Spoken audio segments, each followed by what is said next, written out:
You're listening to the AFTERBUZZ TV network, now the largest new media platform on the web, and your #1 source for after-show entertainment. Very good, Dean Johnson.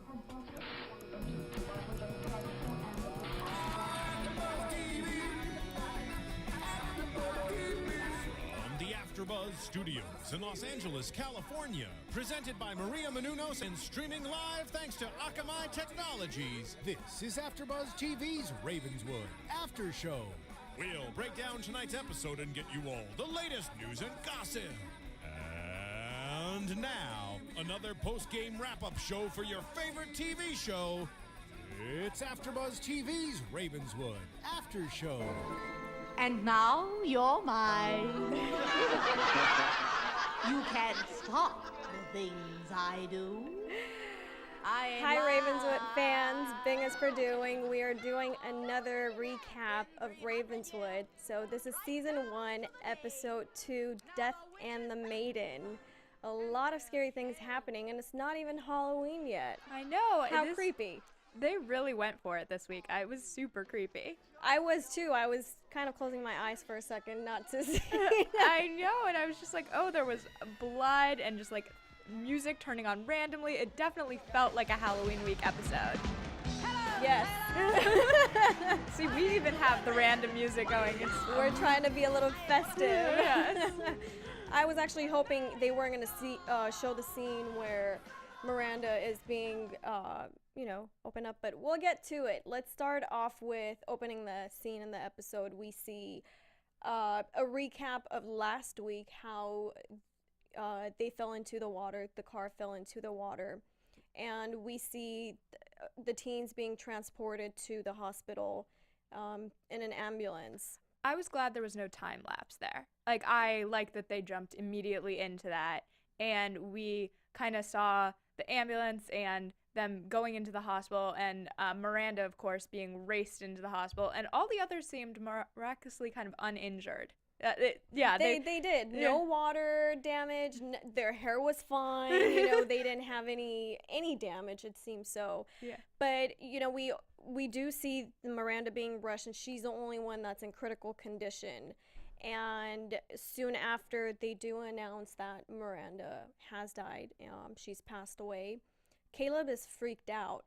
He's not letting any of the nurses do their jobs. They come to draw blood from the lab, and he's, making sure that they don't draw blood, they don't touch anyone until, people's parents come, which is correct because they're underage, so you should wait until their parents come. Couldn't agree with you more on that, but I thought it was interesting that he stepped in and was the protector in so many ways, and he'd known her for apparently under 48 hours. I mean, a short amount of time. We're not exactly sure of the time frame here, but a few days at the most. Well, it must be the past history connecting them back together, but, that's something that we'll touch upon later on. Of course, yeah. I mean, it's true, but I just was like, wow, he is stepping into that, I almost thought Big Brother kind of role.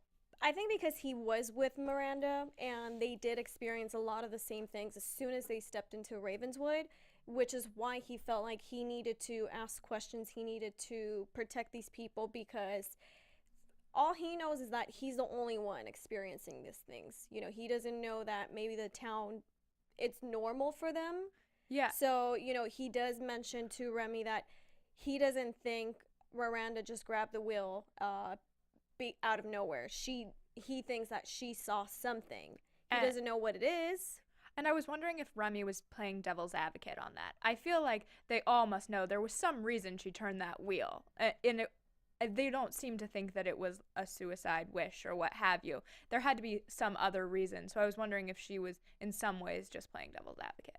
Well, it can be, and we have a couple of theories that we're going to go over today. So should we jump into it, or should we wait until later on? I mean, we can jump into a theory or two if you want. Because you do bring up Remy playing devil's advocate, so I think it's probably a good time to bring in the theory. So we see in season 4, episode 6 of Pretty Little Liars. It's called Under the Gun, for those who want to go and check it out. It's when Toby and Spencer visit Ravenswood, and Spencer is determined to find the house mom to ask questions, find out what happened to Allie. And when they walk in to the town, it's so dark, so mysterious, and it just seems like the residents are so oblivious to their present life. Everything seems to be in the past, and the way they're worshiping the angel in the middle of the town. Absolutely. So it seemed weird, and now I'm understanding and realizing why they were bringing it in. Right. I mean, now it's all making sense. I think at the time when I remember watching that episode, we all were kind of like, this is a strange. I think we knew that it was in some ways a backdoor pilot to this Ravenswood show even then, but it felt so different from Pretty Little Liars, and just a town over. How could it be so different? And yeah, it's interesting that they're kind of living in the past in so many ways, and that's what we're seeing more and more on the show. Yeah, so we have a couple of theories for you guys, and we definitely want you guys to tweet us, comment on YouTube, iTunes, and let us know what you guys think. But our theory for today is, are the townspeople visiting the graves or the cemetery to visit their loved ones, or are they visiting for themselves? Because it seems like everyone has a past self and a present self, which we see in Caleb and Miranda. And what do you think? Do you think that it's a thing of them visiting past? You can change it later on, of course. I'm a big changer of opinions as I watch these shows. Well, I think once I go into my next theory, Okay. then it'll kind of answer it. But my next theory is about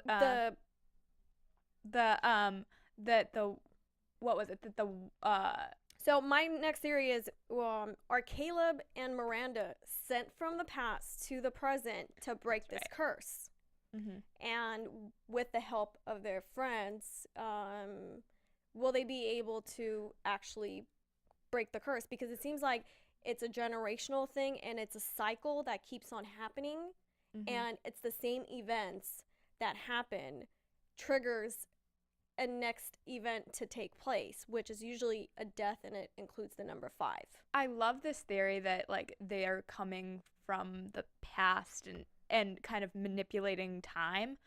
I, for some reason, am still not convinced that Miranda is some sort of ghost, that it's not really her. Like, I'm just not convinced yet. So let us know what you think. Tweet us. There are a lot of theories out there. We've been reading them all week on Twitter. So let us know what you think. Definitely. Okay, so I have 2 more. Okay. We're not done with theories. We got it. There's a lot, and I think it's gonna help play a role in future episodes. But what do you guys think about the people living in Ravenswood? Do you guys think they're stuck in purgatory and they're actually really dead? See, that's a theory I can totally get behind, because I feel like they're kind of all playing this past, what we're mentioning before, this past-present idea. So if they're stuck in purgatory, and is the end of the show where they end up? Like, how are they? Purgatory is heaven and hell, essentially. So do some of the characters end in hell and some in heaven, depending on their actions throughout this series? I mean, that could be a really interesting twist and make it so different from Pretty Little Liars. Yeah, and I mean, it could be Rosewood and Ravenswood, hell and heaven. You don't know. So yeah. It's that same would be creators. That would be a really interesting one, that if that's where they go with it, Ravenswood and like Rosewood being the roses, like the like loving thing of roses, versus Ravenswood, which is a raven a little more ominous. And our final theory, are Caleb and Miranda related? You know what? Our news and gossip will get a little bit into that. I don't know. I think we're going to have to wait for news and gossip. We'll leave that on a cliffhanger. What do you think? I definitely think there is some connection. I just don't know how it ties in. I don't know if it's because they're foster kids, though. Maybe that both of them have that similar background. And sometimes when you come from a similar background with someone, you kind of have that instant connection. And maybe that's what you're like sensing. Maybe it's not familial. It's actually just that like friendship Yeah, I had a connection. lot of people say, well, they even look alike, they have the same hair. So It's a good point. I mean, it is good. I mean, I can totally see it when you think about it, especially in those photos of them on the graves. They really do look very similar. And they were boyfriend and girlfriend in past lifetime. Yes. So who knows if, by generation they had kids, their kids had kids, and somehow, they're related, maybe long distance cousins. I'm not sure. I'm just making a theory and hoping that it sticks at the end. I mean, I could see it going a number of ways. I'm not sure I'm yet. Check back with me in 2 weeks and I might be like, they are brother and sister. Like, I totally get it. But today I'm saying I don't think so much family. So we find out in this episode that Luke's and Olivia's dad was actually the mayor of Ravenswood. Yeah. And someone had him killed. We're still trying to figure out who it is. Luke has theories about his mom being the killer, and she's, cheating on his dad. But that's a new introduction into this episode. Yeah, I thought it was interesting that the mother is the first kind of suspect in the son's head. I think that's a big jump. So what has this mother done to him? Like, it made me so curious about his past as well. I definitely want to get a little bit more insight and backstory on all of the characters.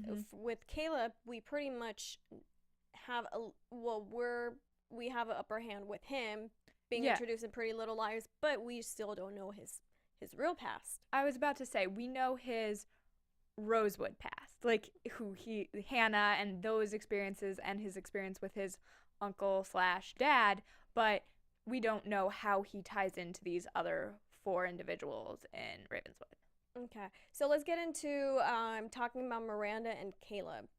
So Caleb is when they're leaving the hospital, the house mom makes a suggestion to Mr. Collins that, it's kind of rude. Caleb doesn't have anyone. Why don't you invite him back to the house? Because we see all the families taking their kids home. Yeah.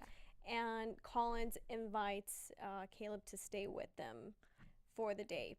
I was really surprised that Caleb ended up accepting that invitation, because I feel like in the last episode, didn't we end it that he was a little creeped out in that house and with the bathtub scene and the whole thing, and I was just like, oh, okay, but he has nowhere else to go. Plus, I think now he's even more desperate to get answers. I was about to say, is he going to play investigator in that house? Definitely, and I think he knows Collins has something to do with it. He doesn't know what. He still has his theories that Collins was the one that changed the pictures on the tombstones. So I think he's definitely going to push the envelope and see how far he could go and how much information he could get out of Collins. I think I mean, that would be the only reason to be in that house. I mean, if you had such scary experiences, I would be like, I'll go to a motel, I'll do anything to not be in this house, except for the fact that he can get answers about, 1, what Collins is all about, and 2, Miranda's past. I think this is a girl, again, he didn't know for very long, so he has to be curious what was her life like? What caused it to kind of take these turns?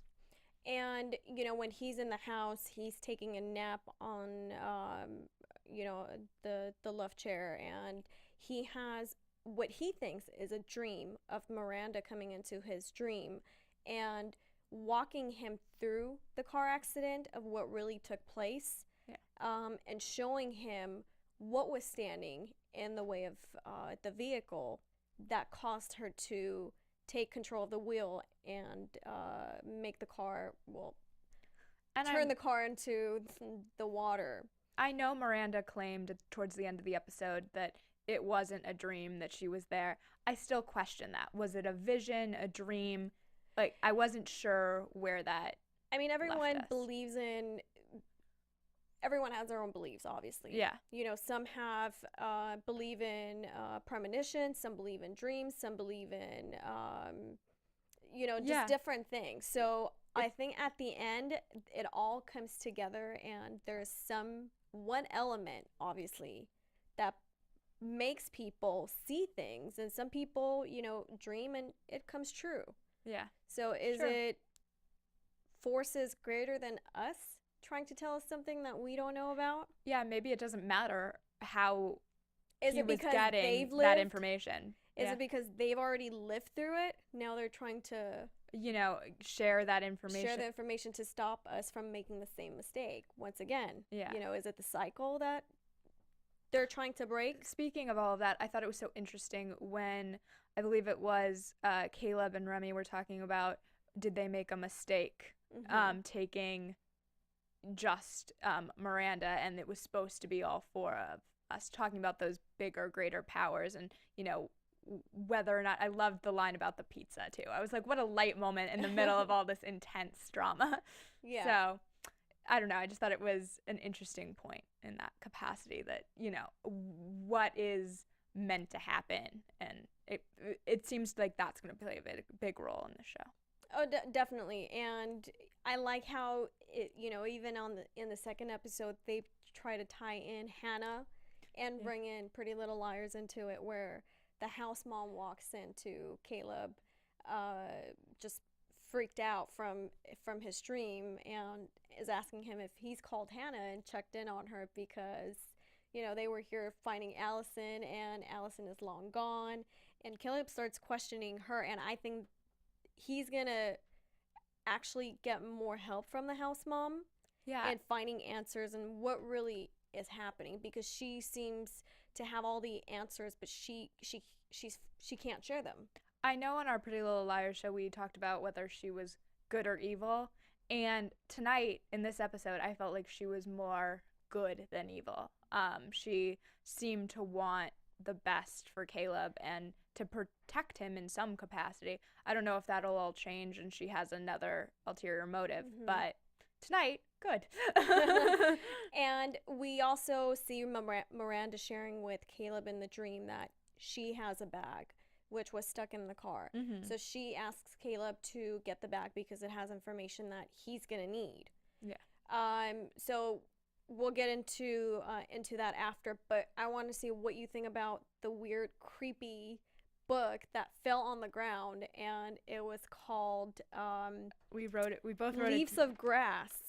So creepy. And what happened after Caleb picked up that book, just with everything, like the windows slamming and all of that, so creepy. And we have these incidents multiple times in episodes, and I don't know what the book exactly indicates yet. I'm not certain of that, but it definitely set off a series of events that, again, this like bigger power. I don't know, it's like Leaves of Grass. It doesn't make sense, but at the same time I feel like it's the I don't want to say leftovers, but it's the fallen, like the fallen leaves, the fallen, more like dead. Yeah, so like, but the grass is still fresh, new, and it has life and it's growing, and the fallen leaves are maybe to indicate death.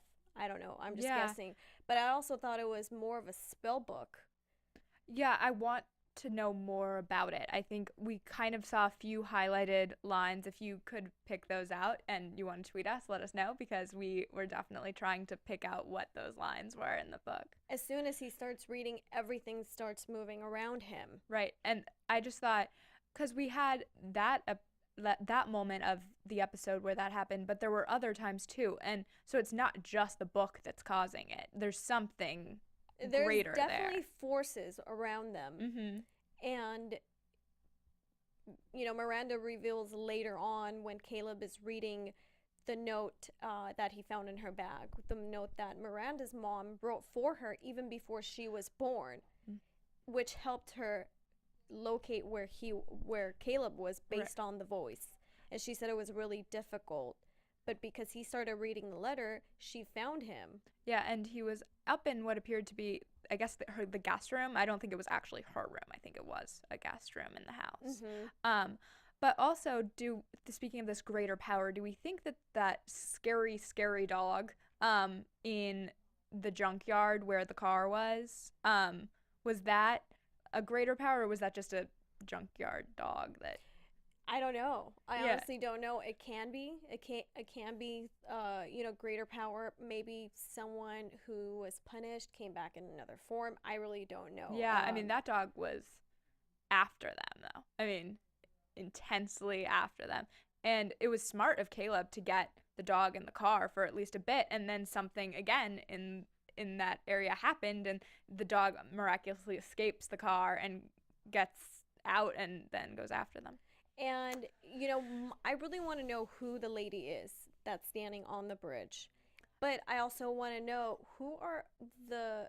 Miranda mentions that there is someone else that she thinks is with her, but she doesn't know who it is.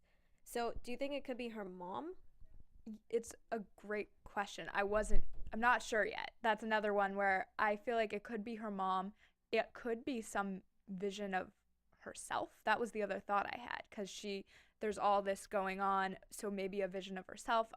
But also I wondered with the vision of the woman and this other person, is this going to be the so-called red coat of Pretty Little Liars? You know what I mean? Where we don't get to know that. Like, I want to know it just as badly as you do at this point, but we're in episode 2. Is this going to take seasons to get to, or do we get answers more quickly in Ravenswood? That's a great question, and I love the comments and the theories people leave for us as well. And one of the things that they did mention on YouTube is we see the 2 red coat girls in Pretty Little Liars, and we also see them in Ravenswood. Yes. We want to know what you guys think, but when we watched it, I mentioned that it looked like one was the mom and one was the child. And we also had a theory that it was, if you remember, Melissa and Ren. I guess some relationship to Melissa and Ren, maybe the baby in some capacity that they didn't have. I'm not sure what that exactly is, but I got it tweeted to me multiple times. So Melissa and Ren, explain it to me more. Red coat connection. Those. Yeah. We definitely want to know, but you guys can also log on to iTunes, rate, comment, give us 5 stars, and tell a friend. It only takes a second, but make sure you put your theories. You can also tweet us. We will give you our handles after later on in the show. We love hearing all of your theories. We have so much fun reading them all week long. I'm just like, this is the best. So thank you so much for sending them on over. So let's go into, do you have more you want to add to Miranda and Caleb? They all tie in together, so I'm sure we'll come back to it at one point. I think Luke and Remy. Yeah. I really want to know what is going on with Remy's dad, aside from obviously him writing the article about Luke's dad being killed, and his mom being the center of that. I think he definitely has some anger issues towards towards his wife and towards this relationship between Remy and Luke. We don't fully understand why he's so upset about it yet. He just is like, you can't be with him, and anytime they're together, he seems outraged. But there hasn't been an explanation of what he did that caused that. And it seems like it's more with the parents. It started with the parents, and I know it has to do more than just writing an article, because as soon as Luke's mom walks into the hospital, looks at all of them, starts questioning Remy, like, were you the one driving? Were you the one driving? And Luke is trying to calm the situation down and saying, Mom, please don't do this. My other thought with it was that because Luke's father died and they don't know who did it yet, does Remy's father think that Luke could have been involved in that? Like, that was just one theory that kind of popped in my head tonight, that I thought, does he think that he's in this family where he could have done something to his father? Because we don't know Luke's relationship with his father, who's deceased, either. Definitely. But let me jump back real quickly to Caleb going downstairs to the morgue where they hold the bodies in the hospital, and he's trying to question the attendant who's there, if someone was brought down. Who is Jane Doe? Because that is the name that they had for Miranda, and he corrected. I think Jane Doe is just a thing, just like a dummy name. Yeah, if they don't know, if it's an unknown, they say Jane Doe or John Doe, I believe. Okay. So like female male. Yeah. I see. Okay. Yeah. I just wanted to make sure. Yeah, I'm pretty sure that's what that was relating to. Okay, and it was really creepy how Collins, like, all of a sudden comes in. Who called him? I mean, did someone fill out an form saying emergency contact. Collins. No, hopefully not. well, I guess it's a small town. Everyone knows everything, right? Yeah, I mean, I'm assuming that an accident like that got out quickly in that town and that he knew Miranda could have been involved. Maybe he heard that she was and he raced there. I don't think anyone specifically called him, or at least nothing like that was indicated. Okay. So let's go back to Luke and Remy. I really like their relationship. I feel like it's turning into a Toby and Spencer relationship. So cute. Where Toby was, at first what we saw, he had so much darkness in him, and seeing them together brought so much happiness in him. So we see the same thing with Luke. He has a dark side to him that he doesn't open up to many people, even to his family. But with Remy, he's a completely different person. He really cares about her well-being, and I was just is really concerned to make sure she's okay. Yeah, he's kind of her biggest protector in so many ways. It feels like her father wants to protect her, but kind of is overbearing in the way he does it, where Luke really does have her best interest at heart and wants them to be together, and kind of also seems to just want to spend as much time as possible with her, which I think in a high school relationship feels right. Like, that feels true to life in so many ways, because that's what you do in high school. You're like, can I spend every waking minute with him? And talking about Miranda's dad, not Miranda's dad, I'm sorry, about Remy's dad, do you think he was a little bit out of line questioning her like that as soon as they got home from the hospital? I was kind of glad her mom jumped in to save her and say, you don't need to be questioning her right now like that, especially, well, maybe you shouldn't be questioning her at all. Yes and no. I was kind of mixed on it. I agree with you. After the hospital, give her time to recover. Mentally, you need a break. But on the flip side, kind of, one, my journalistic instinct, and two, I know the way my parents would have been, and on me about every detail of what happened. And like, she wasn't that injured, so I think in that capacity, like, most parents would want to know every detail of that incident. Okay, I just thought maybe give her a break. And I see totally both sides of it, but I was just like, me being like the curious person that I am, I would just be like, I need to know everything. But yeah, mentally, you would, on the other side of that, if you were in her position, you would want a break. So. And we see her in episode 1. She's the one going after Luke, trying to, get his attention, to let him know that she's still here for him. But then in this episode, I was kind of confused because she's kind of distant from him in a way. Even in the school when they're talking, she's like, we're not supposed to be talking. He's like, well, we're in school. No one's watching us. So is no one watching them? Instead of taking the opportunity to maybe spend time with him, she just leaves. Or I don't think she's that affectionate with him. So I don't know if Caleb is playing a part in that. Maybe shifting her attention a little bit. But possibly. He does come to her for help.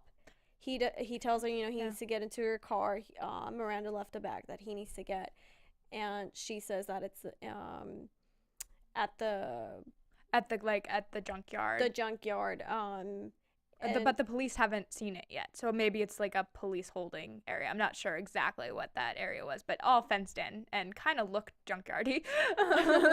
So they make plans to meet after school at the coffee shop and head over to get the car. To get the bag from the car. I'm wondering if she, works at the newspaper and she's just as curious about what happened as Caleb is. So maybe it's more of like he's her partner in crime kind of thing. Like, she knows she can get the answers with him, where Luke, maybe he's not as interested, or she doesn't feel like he would be as good as it, so she's kind of leaving him out of the loop on it. I don't necessarily think it's that she's less interested in him, because they still seem, like a strong couple. It's just that maybe, like Spencer used to do this in Pretty Little Liars too, go off and have her own little investigations.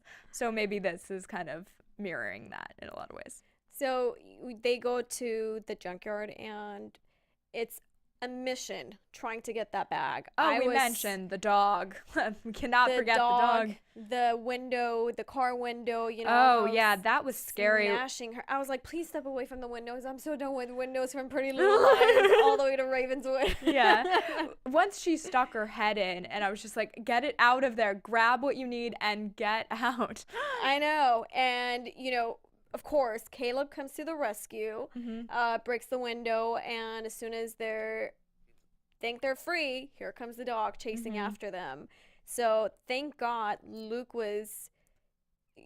came to make sure she was okay. And then when they fight, as soon as he does come, Caleb and Luke get into a fight over protecting Remy, and I thought that it was an interesting moment because allegedly it was protecting her in that moment, but it kind of felt like a fight for her. Exactly. Mentioning like the romantic possibility with Caleb, it kind of did feel like two guys fighting for the same girl. Well, that's what I was mentioning. Yeah.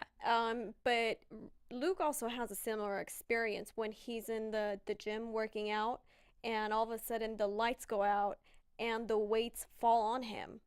That was terrifying. Like, I don't know, like, anyone who's ever lifted a weight, I feel like would be terrified by that. Yeah, I want to know, what have these kids done? I mean, or what has their past self, done? I was gonna say, the past life.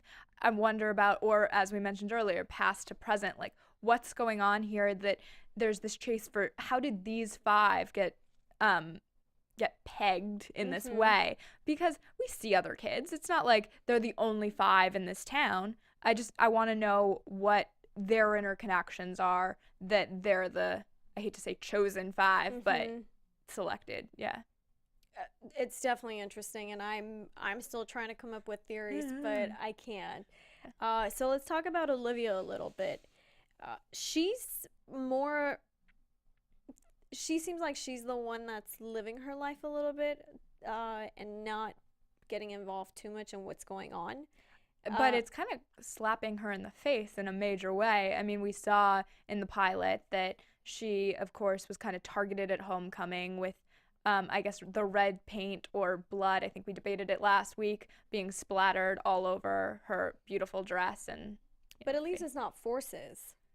At least it's humans and people. It's true. It feels a little more if you want to compare it to Pretty Little Liars, than it does this, like, force that's uncontrollable. Like, the girls on Pretty Little Liars are able to go after this a team, a person, whatever you want to refer to it as. But on this show, there are these forces that they can't chase a force like that. I mean, how are you going to go about that? So they have to look into their past. Makes me want them to make a giant family tree. But, we see in this episode, she gives up her crown. I'm just going to go to the end because we don't see a lot of interaction with her and everyone else in the episode. So she gives up her crown for homecoming queen to her friend because she's just tired of the whole life and living pretending like everything is okay when in reality it's not, and she doesn't know what's going on. She's questioning her mom. Did you kill my dad? Were you having an affair?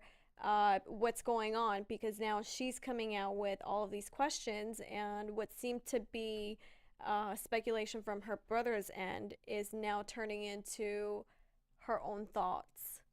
Yeah, it's an interesting, in a lot of ways, I feel like she is kind of the eyes of, not the eyes of the audience so much, but just like kind of the watcher over it all. Like, she's not as involved as the others are, and she's kind of there to come up with her own theories. I think she's going to be in a lot of ways that outsider in this. She's the 5th one. She doesn't seem as interested in investigating the whole thing. She just exactly what you were saying, wants to live her life, and has this, her father was killed, her brother's being tormented, like, she's got a lot on her plate, and she is even, as we mentioned, homecoming. But so let's move on to Mr. Collins and the house mom. They seem to have a very interesting relationship, and I'm still not a happy one. No, but he keeps her around for a reason, and I don't think it's just to keep, To keep charge of the house, yeah. Yes, I think there's more history. We just don't know what's going on, and I feel like maybe she was his nanny when, he was younger. It's creepy. Because we don't hear a lot about the story except him and his sister. Yeah, I wonder, if he wants her there or he wants her there for some other purpose, if that makes sense. Like, it's one thing to want companionship, and that was initially what I thought. It's like this woman who can be his companion in some capacity, but I now wonder, with all of this going on, if he thinks that she has information that he needs. I'm not sure why she remains there and why she would stay there as well. Like, it's a two-way street, of course. My favorite line from today's episode was the house mom telling Mr. Collins, she said, "We leave all these questions around for the children to trip over." And I was thinking, well, what do you know? Yeah. And what are you leaving out that they're finding out? Or how much do you know? So, and if you do know, why aren't you trying to do something to protect the town or the people? And she mentions to Collins, when you went to the hospital, how many bodies were you expecting to find? Yeah, just to expand on our earlier theory related to this, I wonder if some of the characters have kind of multiple lives. Like, she seems like someone who could have had one life, come back, and have all this kind of catalog of what happened, but not yet be sharing it.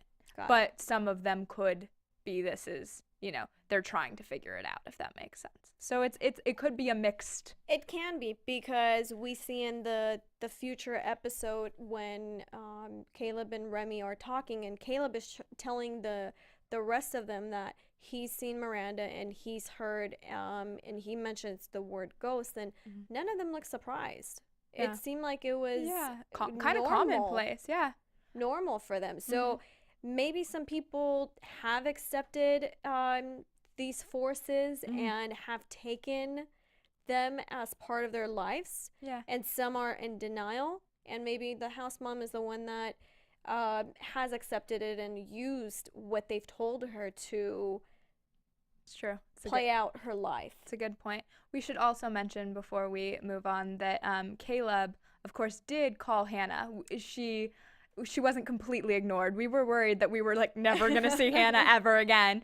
And we didn't see her tonight, but he was allegedly on the phone with her, but didn't mention what happened to Miranda. I know. So crazy. I was really surprised by that, because I always thought of him as being the guy who was super upfront. I was thinking that too, up until I realized how Hannah is. Yeah. And if she were to leave Rosewood and drive to Ravenswood, I think he would be very freaked out, getting her involved in everything that's going on. He doesn't know if he's really seeing Miranda, if she really exists, is she dead? He's questioning all of this, and I don't think he wants Hannah around being paranoid and freaked out until he has the answers. I was going to say, and also he knows that she's dealing with A and dealing with her mother being in jail and then being released. Like, she's got a lot on her plate as well, Hannah, so maybe he's just trying to keep it to himself. Maybe he's trying to protect her in some way. And when the cop approaches Caleb in the coffee shop, and he is completely putting Miranda down and trying to make it seem like she's this horrible person, I'm just wondering where he got his information from. Is someone feeding him information just to cover the story and make it go away? In some way, I thought it was like his naivety. Well, I guess the police officer knew all these negative things about her, but I felt like Caleb was either trying to protect her or kind of naively just being like, this is a girl who I just met, like, she couldn't be all of these things. Yeah, I don't know how the police officer got all that information. It's possible, though, like, this town, as we mentioned before, really small. Collins has lived there, it appears, for a long time. Maybe he knows things about her from him. A lot of different possibilities there. Or maybe knew her mother at some point? Maybe. I don't know. There's a lot. It's just another one to throw out there. Yeah. So, do you want to go into a little bit of news and gossip? Yeah, let's do that. AFTERBUZZ TV News. So, as we teased earlier, Miranda and Caleb, there's kind of lots of Twitter thoughts on what that relationship is. Are they going to be romantically involved? Are they friends? Is it a family thing? What's going on there? And Oliver Goldstick, who of course is the executive producer, one of the executive producers, did an interview with Entertainment Weekly, and he says that we're already getting hate mail for Miranda stealing Caleb from Hannah, but it's a friendship, ladies and gentlemen. He's allowed to be friends with other girls, isn't he? She's not some homewrecker. So that's an interesting quote coming off of tonight's episode after she's died. And so asking to stay to spend the night with him. Right. So, like, what's going on there? That's a great, interesting thing to have said by a producer of the show. And then Tyler Blackburn, of course, who plays Caleb, I'm sure everyone knows that by now, did an interview with Hollywood Life, and he's talking about filming that bath scene that we saw. And there's so many of these creepy scenes, so you would think that the actors must get sick of filming them at some point. He actually thinks that they're a lot of fun to film. He said that was actually a really cool scene to shoot. It was exciting, but kind of nerve-wracking. Walking around the set in basically a thong, because he's naked, obviously, in the bathtub, but, you know, Hollywood magic. But I did that all myself. We had somebody holding me underwater. I popped up after the first take, and I was like, that's awesome. Let's do it again. So you should check out that entire interview on Hollywood Life. He talks about kind of the future of Caleb and Hannah, and also compares the bath scene to filming a love scene with Ashley Benson. So there's that. The show, we've mentioned this before, is filmed in New Orleans, and Marlene King says that the show should remind you of past horror films. The Twilight Zone, Truly, Madly in Love, and The Sixth Sense are all films that they pull from to make Ravenswood look the way it does, feel the way it does. It's so creepy. Definitely is. I thought, like, episode 2, would it get worse or, you know, better in that capacity? Definitely is holding true to its creepy self. And so want to do some predictions? Yes. And now, your AFTERBUZZ TV predictions. I'm still trying to tie everything together. You have to understand, we just watched this episode, so not a lot of time. We're still on episode 2, so yeah. I'm sure there's a lot that's going to happen that we will find out later. Mm-hmm. But I want to know what is the troop coming back home have to do with the 5, especially the teens, being killed? Yeah. And I don't know if maybe it's a family thing. Again, it's a generational thing. But Remy finds out in this episode that after that car accident, so she's researching and she finds out that there was an explosion at a school and the laboratory accident killed 5 kids in the school. In addition, it was before she found the article about the troop coming back. Yeah, I think it's an interesting point that she has realized that this is like the power of 5 situation. She understands that there are 5 of them, and she keeps finding these articles about deaths coming in 5s in this town. So I think that that's going to play a big role, that she's starting to put those puzzle pieces together. In the first episode, she didn't seem to have any of the puzzle pieces, and now we're starting to get like the border of the puzzle, if you will. My prediction is going to be, and it's a little bit too extreme, but I like it. Go for it. You know, it's Ravenswood, and I have to be a little bit extreme. I think Remy's dad and Luke's mom, they're involved in this whole thing more from the perspective of controlling the forces some way. I don't know how. Ooh, okay.